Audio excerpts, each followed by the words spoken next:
আমি ইচ্ছা করলে মাননীয় সদস্যকে একটা আলাদা নোটিশ দেওয়ার জন্য আহ্বান করতে পারতাম, কিন্তু এটা একটা বিশাল রাজনৈতিক প্রশ্ন। যেমন জুলাই যোদ্ধাদের ইনডেমনিটি দেওয়ার বিষয়ে, আইনি এবং সাংবিধানিক সুরক্ষা দেওয়ার বিষয়ে জুলাই জাতীয় সনদে আমরা অঙ্গীকারাবদ্ধ হয়েছি। অঙ্গীকার নামার এটা 5 কি 6 নম্বর দফা 6।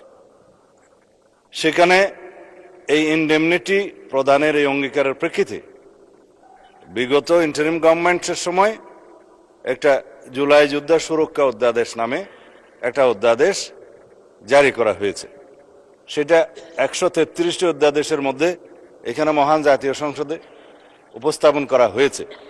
আমাদের যে বিশেষ কমিটি গঠন করা হয়েছে সংসদীয়, এই অধ্যাদেশগুলো পরীক্ষা নিরীক্ষা করে রিপোর্ট প্রদানের জন্য আগামী 2 তারিখে সেখানে আমরা আলোচনা করেছি এবং সুখের বিষয় সর্বসম্মতিক্রমে আমরা এই জুলাই যোদ্ধা সুরক্ষা অধ্যাদেশটা পার্লামেন্টে বিল আকারে উপস্থাপন করে পাশ করার বিষয়ে একমত হয়েছে।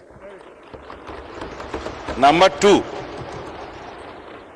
যে সমস্ত বিষয়ে আওয়ামী ফ্যাসিবাদী গোষ্ঠী বিভিন্ন ফেসবুক সহ সোশ্যাল মিডিয়াতে দাবি করছে যে এই সমস্ত হত্যাকাণ্ডের বিচার করা হবে কিনা এবং তারা বিভিন্ন দাবি করছে, আমি সেই বিষয়েও আরেকটি অনুষ্ঠানে বলেছিলাম তাইলে মুক্তিযোদ্ধাদেরও বিচার করা হবে রাজাকার হত্যার বিরুদ্ধে 1971 সনে।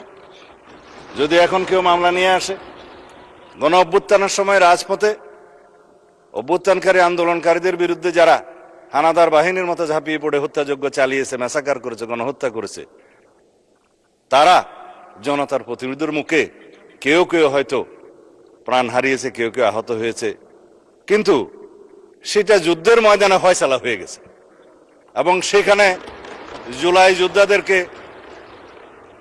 সুরক্ষা দেওয়ার জন্য যে অধ্যাদেশ জারি করা হয়েছে সেই বিষয়ে আমরা এই অধ্যাদেশটি এখানে গ্রহণ করার জন্য সবাই সর্বসম্মত হয়েছি।